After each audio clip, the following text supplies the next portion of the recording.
Hi friends, home cook ಚಾನಲ್ಗೆ ಸ್ವಾಗತ. ಇವತ್ತಿನ ರೆಸಿಪಿ ಅಂದರೆ ಬೆಳಗಿನ ಬ್ರೇಕ್ಫಾಸ್ಟು ತುಂಬಾ ರುಚಿಯಾಗಿರಬೇಕು, ಹಾಗೆಯೇ ಹೆಲ್ದಿ ಆಗಿರಬೇಕು. ಅದಕ್ಕಾಗಿ ಇವತ್ತು ನಾನು ಮಾಡ್ತಾ ಇದ್ದೀನಿ ಮಲ್ಟಿಗ್ರೇನ್ ದೋಸೆ. ಟೇಸ್ಟ್ ತುಂಬಾ ಚೆನ್ನಾಗಿರುತ್ತೆ. ನೀವು ಸಹ ಒಮ್ಮೆ ಮಾಡಿ ನೋಡಿ. ನಾನಿಲ್ಲಿ ದೋಸೆ ಮಾಡುವಂಥ ಅಕ್ಕಿಯನ್ನು 1.5 ಕಪ್ಪಷ್ಟು ತೆಗೆದುಕೊಂಡಿದ್ದೇನೆ. ಅದಕ್ಕೆ ಅರ್ಧ ಕಪ್ಪಷ್ಟು ಹೆಸರು ಕಾಳನ್ನು ಹಾಕ್ತಾಯಿದ್ದೀನಿ. ಆನಂತರ ಅರ್ಧ ಕಪ್ಪಷ್ಟು ರಾಗಿಯನ್ನು ಹಾಕ್ತಾಯಿದ್ದೀನಿ. 1/4 ಕಪ್ಪಷ್ಟು ಕಡಲೆಬೇಳೆಯನ್ನು ಹಾಕ್ತಾಯಿದ್ದೀನಿ. 3/4 ಕಪ್ಪಷ್ಟು ಉದ್ದಿನಬೇಳೆಯನ್ನು ಹಾಕ್ತಾಯಿದ್ದೀನಿ. ಆನಂತರ ಇದಕ್ಕೆ 1 ಟೇಬಲ್ ಸ್ಪೂನ್ನಷ್ಟು ಮೆಂತೆಕಾಳನ್ನು ಹಾಕಬೇಕು. ಆನಂತರ 3ರಿಂದ 4 ಸಲ ಚೆನ್ನಾಗಿ ತೊಳೆಬೇಕು. ಅದಕ್ಕೆ ನೀರನ್ನು ಹಾಕಿ 5ರಿಂದ 6 ತಾಸು ನೆನೆಯಲಿಕ್ಕೆ ಬಿಡಬೇಕು.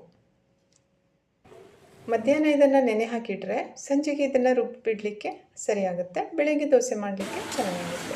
ನೋಡಿ, ನೆನೆ ಹಾಕಿರುವಂಥ ಕಾಳುಗಳು ಚೆನ್ನಾಗಿ ಬೆಂದಿದೆ. ಈಗ ಇದನ್ನು ಮಿಕ್ಸರ್ ಜಾರಲ್ಲಿ ಹಾಕಿ ರುಬ್ಕೋತಾ ಇದ್ದೀನಿ. ಇದನ್ನು ರುಬ್ಕೊಳ್ಳುವಾಗ ಬೇರೆ ನೀರನ್ನು ಹಾಕಬೇಕು. ನೆನೆ ಹಾಕಿರುವಂಥ ನೀರನ್ನು ಹಾಕಬಾರ್ದು. ಗ್ರೈಂಡ್ ಮಾಡಲಿಕ್ಕೆ ಎಷ್ಟು ನೀರು ಬೇಕಾಗುತ್ತೆ ನೋಡಿ, ಅಷ್ಟೇ ನೀರನ್ನು ಹಾಕಿಬಿಟ್ಟು ಸ್ಮೂತಾಗಿ ಗ್ರೈಂಡ್ ಮಾಡ್ಕೋಬೇಕು.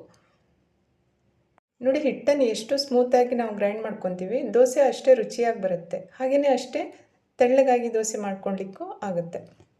ಜಾರಲ್ಲಿರೋ ಹಿಟ್ಟಿಗೆ ಸ್ವಲ್ಪ ನೀರನ್ನು ಹಾಕಿ ತೊಳೆದು ಹಾಕ್ತಾಯಿದ್ದೀನಿ. ಜಾಸ್ತಿ ನೀರನ್ನು ಹಾಕೋಬಾರ್ದು. ಹಿಟ್ಟು ಸ್ವಲ್ಪ ದಪ್ಪನೇ ಇರಬೇಕು ನೋಡಿ.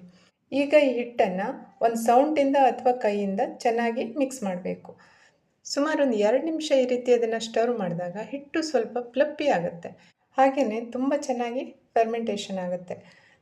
ನೋಡಿ, ಇದನ್ನೆಲ್ಲ ಕ್ಲೀನ್ ಮಾಡಿ ಈಗ ನಾನು ಇದನ್ನು ಮುಚ್ಚಿ ಓವರ್ನೈಟ್ ಇಡ್ತಾಯಿದ್ದೀನಿ. ನೋಡಿ, ರಾತ್ರಿ ಮಾಡಿಟ್ಟಿರುವಂಥ ಹಿಟ್ಟು ಎಷ್ಟು ಚೆನ್ನಾಗಿ ಹುದುಗಿ ಬಂದಿದೆ ಅಂತ. ನೋಡಿ, ಈ ರೀತಿ ಫರ್ಮೆಂಟೇಷನ್ ಆಗಿರಬೇಕು ಹಿಟ್ಟು. ಈಗ ಇದನ್ನು ಸರಿಯಾಗಿ ಮಿಕ್ಸ್ ಮಾಡಬೇಕು. ಮಿಕ್ಸ್ ಆದಮೇಲೆ ಎಷ್ಟು ಹಿಟ್ಟು ಬೇಕಾಗುತ್ತೆ ಅಷ್ಟನ್ನು ಇಟ್ಕೊಂಡು ಬಾಕಿದನ್ನು ಎತ್ತಿ ಫ್ರಿಜ್ಜಲ್ಲಿ ಇಟ್ಕೊಂಡ್ರೆ ಈವ್ನಿಂಗ್ ಟೈಮಲ್ಲಿ ಅಥವಾ ನಾಳೆ ಬೆಳಿಗ್ಗೆ ಮಾಡ್ಕೊಳ್ಳಿಕ್ಕಾಗುತ್ತೆ. ರುಚಿಗೆ ತಕ್ಕಷ್ಟು ಉಪ್ಪನ್ನು ಹಾಕಿ ಸರಿಯಾಗಿ ಮಿಕ್ಸ್ ಮಾಡಬೇಕು. ನೋಡಿ, ಹಿಟ್ಟು ಈ ಕನ್ಸಿಸ್ಟೆನ್ಸಿ ಇರಬೇಕು. ಹೀಗಿದ್ರೆ ತೆಳ್ಳಗೆ ದೋಸೆ ಮಾಡ್ಕೊಳ್ಳಿಕ್ಕೆ ಚೆನ್ನಾಗಾಗುತ್ತೆ. ಈಗ ಇದನ್ನು ದೋಸೆ ಮಾಡ್ಕೋಬೋದು. ನೋಡಿ, ಕಾವಲಿಯನ್ನು ಗ್ಯಾಸ್ ಫ್ಲೇಮ್ ಮೇಲೆ ಇಟ್ಟಿದ್ದೇನೆ. ಕಾವಲಿ ಗರಂ ಆಗಿದೆ. ಅದಕ್ಕೆ ಒಂದು ಸ್ವಲ್ಪ ಎಣ್ಣೆಯನ್ನು ಹಾಕಿ ಒಂದು ಕಾಟನ್ ಬಟ್ಟೆಯಿಂದ ಸರಿಯಾಗಿ ಒರೆಸಿ ತೆಗೆದುಬಿಡಬೇಕು. ಆನಂತರ ಹಿಟ್ಟನ್ನು ಹಾಕಿ ಎಷ್ಟು ತೆಳ್ಳಗೆ ಬೇಕೋ ಅಷ್ಟು ತೆಳ್ಳಗೆ ದೋಸೆಯನ್ನು ಮಾಡ್ಕೋಬೋದು. ಇದೇ ಹಿಟ್ಟಿನಿಂದ ಸ್ವಲ್ಪ ದಪ್ಪ ದೋಸೆಯನ್ನು ಮಾಡ್ಕೋಬೋದು. ನೋಡಿ, ಒಂದು ಸೈಡ್ ಇದು ಬೆಂದಿದೆ. ಈಗ ಇದಕ್ಕೆ ತುಪ್ಪವನ್ನು ಹಾಕಿ ಗ್ಯಾಸ್ ಫ್ಲೇಮನ್ನು ಮೀಡಿಯಮಲ್ಲಿಟ್ಟು 1 ನಿಮಿಷ ಇದನ್ನು ಹಾಗೆ ಬಿಡಬೇಕು. ಹೀಗೆ ಮಾಡೋದ್ರಿಂದ ದೋಸೆ ಸ್ವಲ್ಪ ಕ್ರಿಸ್ಪಿ ಆಗುತ್ತೆ. ಹಾಗೆಯೇ ಸೈಡೆಲ್ಲ ಕರೆಕ್ಟಾಗಿ ಬಿಟ್ಕೊಳ್ಳುತ್ತೆ. ಆನಂತರ ಇದನ್ನು ತೆಗೆದುಬಿಡ್ಬೋದು. ನೋಡಿ, ಎಷ್ಟು ಚೆನ್ನಾಗಿ ಕಲರ್ ಬಂದಿದೆ ಅಂತ.